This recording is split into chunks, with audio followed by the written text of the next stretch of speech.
गंभीर खबर सुनकर रंगरूट तुरंत उन्हें दिए गए निर्देशों का पालन करते हैं। उनके चेहरे पर गंभीरता है क्योंकि वे समझते हैं कि लेवल 13 का जानवर कोई मजाक नहीं है। तनाव के बीच कुछ योद्धाओं को एहसास होने लगता है कि इस शक्तिशाली जानवर की उपस्थिति का खुलासा करने वाला पहला व्यक्ति साया था और वे नई जिज्ञासा के साथ उसके समूह की ओर देखते हैं।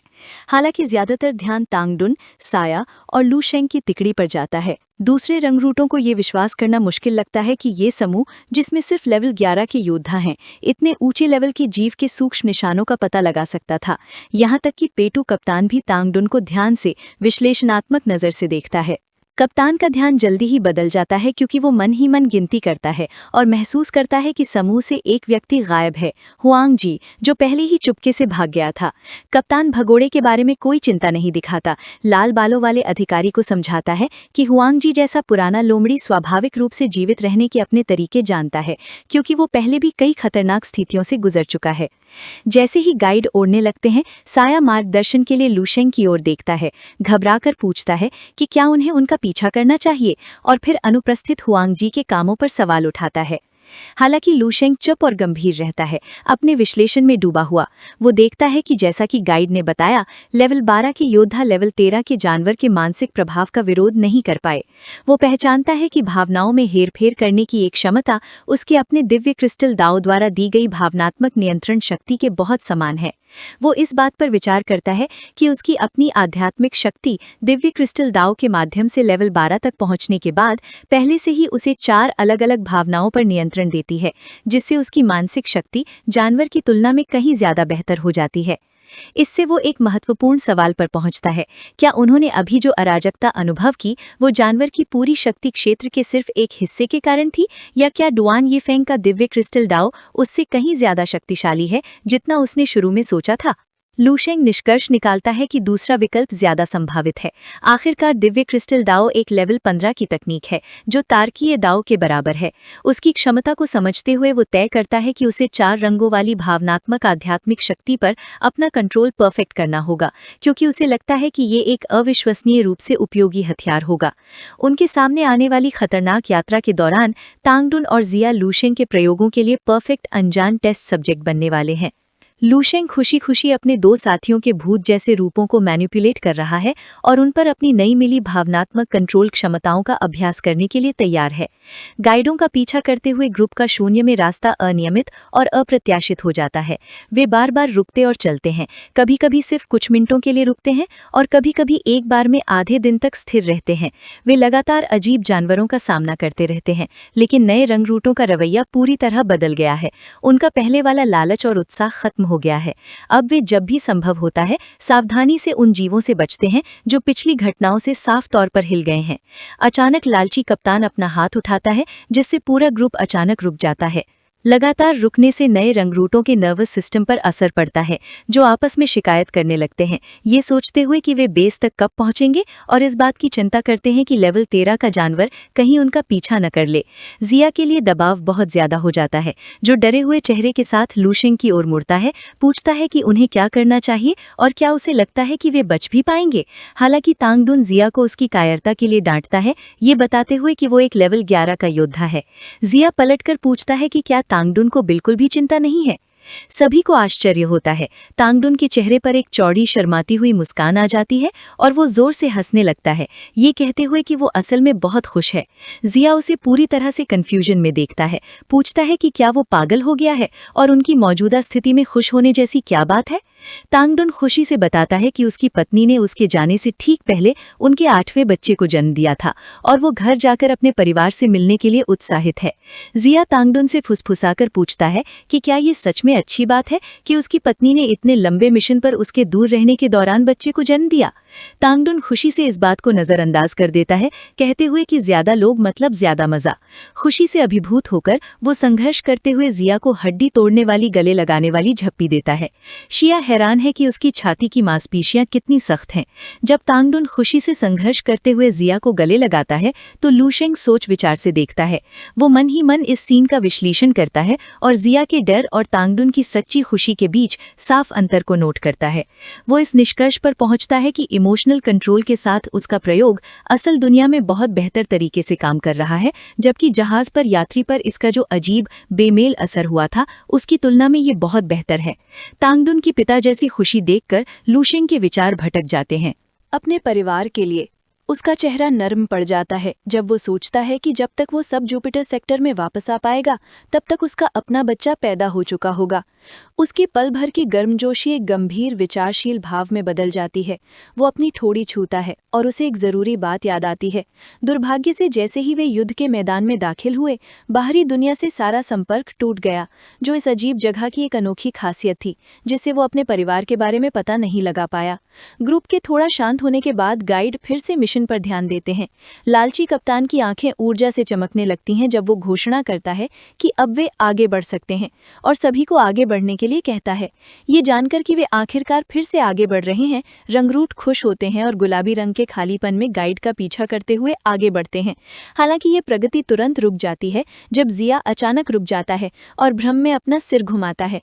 वो सभी को एक पल रुकने के लिए चिल्लाता है और घबराहट में घोषणा करता है कि सायर ग्रुप से गायब हो गया है। दूसरे रंगरूट रुक जाते हैं और चारों ओर देखते हैं, भ्रम में बड़बड़ाते हैं, जबकि लालची कप्तान गंभीर भाव से मुड़ता है और अचानक गायब होने की बात स्वीकार करता है। लाल बालों वाला अधिकारी कप्तान को देखता है, ये सोचकर कि क्या सायर का जाना महत्वपूर्ण है। कप्तान तनाव में दिखते हुए अभी इसके बारे में चिंता न करने का फैसला करता है, ये कहते हुए कि बेस पर लौटने के बाद सब कुछ तय हो जाएगा। वो आगे बढ़ते रहने का आदेश देता है। हालांकि लियू शेंग चुपचाप स्थिति का विश्लेषण कर रहा है। उसे एहसास होता है कि सायर अपनी मानसिक ऊर्जा निगरानी से पता चले बिना ग्रुप से निकलने में कामयाब रहा है। वो सोचता है कि शायद वो विशेष रूप से सायर पर नजर नहीं रख रहा था, इसीलिए वो उसके जाने पर ध्यान नहीं दे पाया। इस बीच टैंगडोन और सायर राहत के साथ इस घटना पर चर्चा करते हैं। सायर टिप्पणी करता है कि सायर शुरू से ही एक पागल था और उसने कई जानवरों के कोर सोख लिए थे, इसलिए संभावना है कि उसके बुरे इरादे थे। वो निष्कर्ष निकालता है कि वे उसके बिना बेहतर हैं और टैंगडोन सहमत होता है। ठंडेपन से कहता है कि अगर सायर वहीं कहीं अपने आप मर जाए तो उसे खुशी होगी। जैसे ही ग्रुप विशाल गुलाबी रंग के ब्रह्मांडीय खालीपन में अपनी यात्रा जारी रखता है, चीजें एक अजीब और परेशान करने वाला मोड़ लेती हैं। दिन भर यात्रा करने के बाद गिनती से एक भयानक सच्चाई सामने आती है। 3 और रंगरूट अचानक बिना किसी निशान के गायब हो गए हैं। इस खोज से गाइड, लाल बालों वाली ऑफिसर और पेटू कैप्टन के चेहरे पर अविश्वसनीय रूप से गंभीरता आ जाती है। बाकी रंगरूटों में घबराहट जंगल की आग की तरह फैलने लगती है। ये एहसास कि उनके साथी उनकी आंखों के सामने ही गायब हो रहे हैं उन्हें एक भयानक डर से भर देता है और हर कोई चिंता करने लगता है कि अगला नंबर उनका होगा। जैसे जैसे ये भारी डर बढ़ता है, एक रंगरूट परेशानी में अपना सिर पकड़ लेता है, जबकि दूसरे अपना आपा खो देते हैं। लियू शेंग बदलती हुई स्थिति को ठंडी विश्लेषणात्मक नजर से देखता है, ये महसूस करते हुए कि कुछ बहुत गलत हो रहा है। दोनों गाइड एक दूसरे को गंभीर नजर से देखते हैं। लाल बालों वाली ऑफिसर इस बात की पुष्टि करती है कि वे सबसे खराब स्थिति का सामना कर रहे हैं। उसका डर तब सच साबित होता है जब अंतरिक्ष में एक विशाल अकेली लाल आंख दिखाई देती है जो सीधे उनकी ओर देख रही होती है। उसे एहसास होता है कि उनका सक्रिय रूप से शिकार किया जा रहा है। घबराहट में वो कैप्टन से तुरंत बैकअप के लिए लेवल 15 के एक्सपर्ट से संपर्क करने का आग्रह करती है, मानते हुए कि वे इस खतरे को अकेले नहीं संभाल सकते और अगर मदद नहीं आई तो वे खत्म हो जाएंगे। कैप्टन, जो उतना ही तनाव में दिख रहा था, बताता है कि उसने पहले ही अलर्ट भेज दिया है। वो उसे बताता है कि हाई जीदाओ नामक एक शक्तिशाली व्यक्ति रास्ते में है। ये सुनकर लाल बालों वाली ऑफिसर राहत की लंबी सांस लेती है। उसका तनाव थोड़ा कम हो जाता है। वो उम्मीद जताती है कि अगर हाई जीदाओ समय पर पहुंच जाता है तो वो स्थिति को संभाल लेगा। हालांकि उसके चेहरे पर अभी भी चिंता के भाव बने रहते हैं। लाल बालों वाली ऑफिसर पेटू कैप्टन के साथ एक योजना बनाती है, ये कहते हुए कि उनका एकमात्र उद्देश्य समय खरीदना और आने वाले बैकअप के साथ सुरक्षित रूप से मिलना है।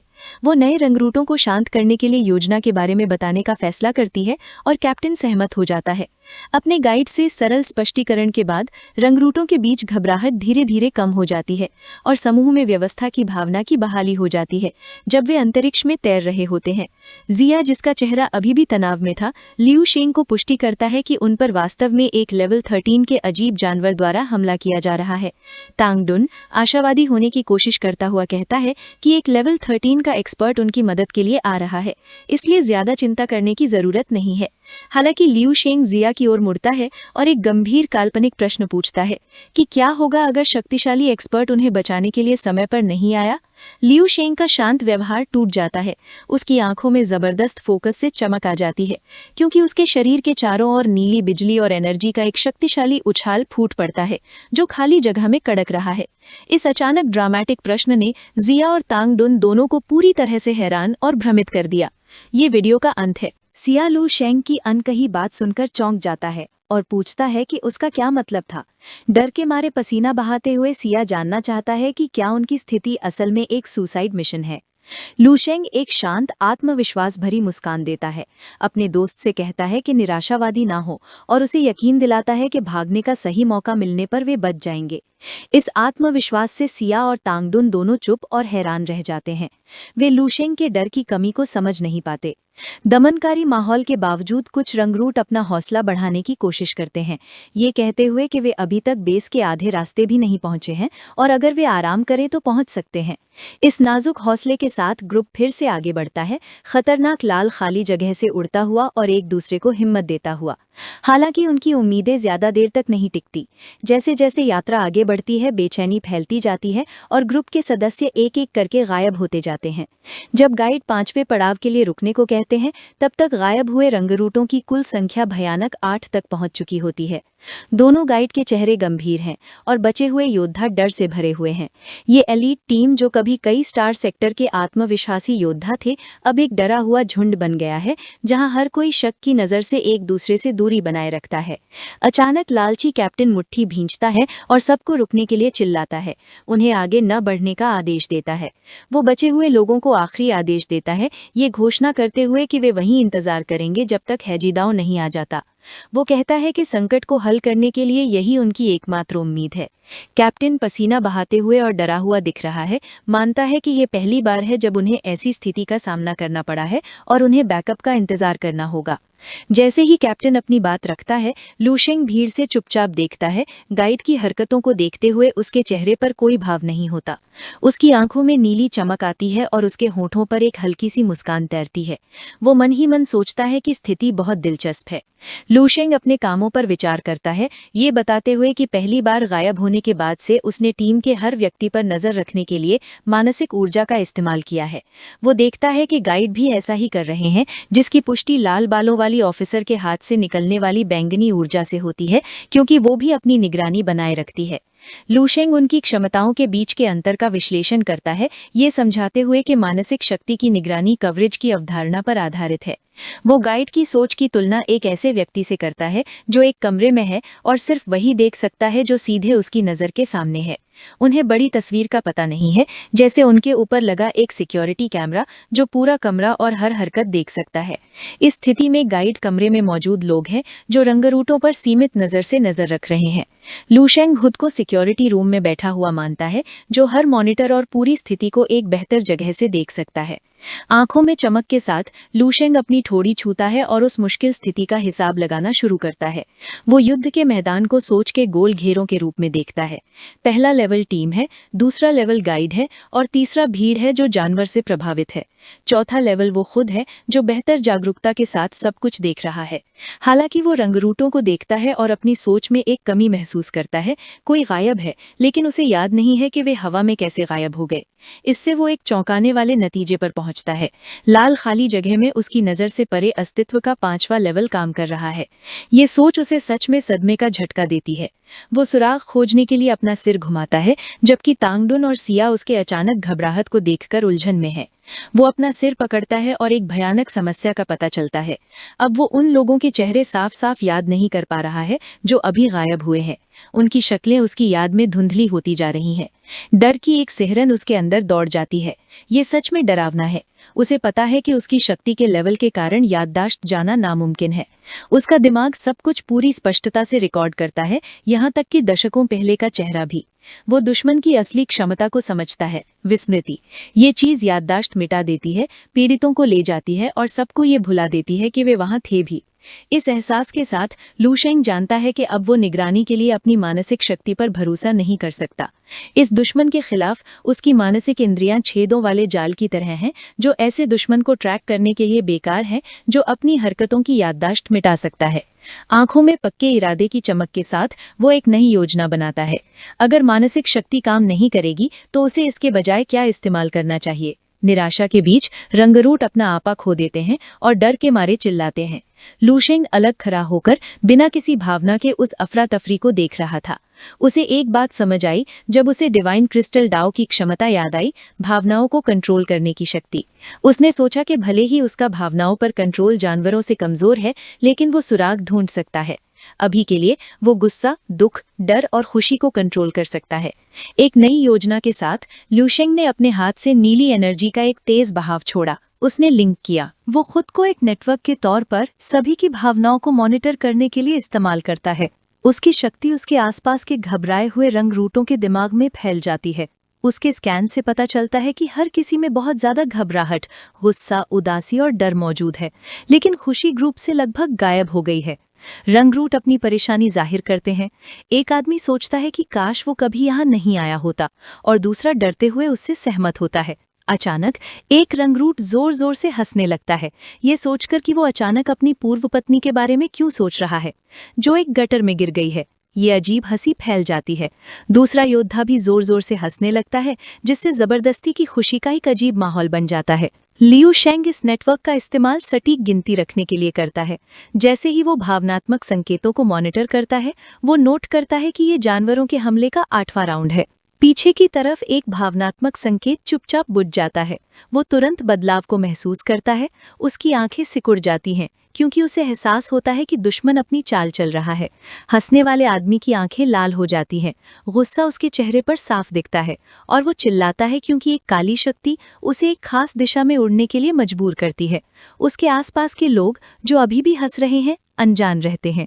लियू शेंग के अलावा किसी और को पता नहीं चलता कि एक और व्यक्ति को ले जाया गया है।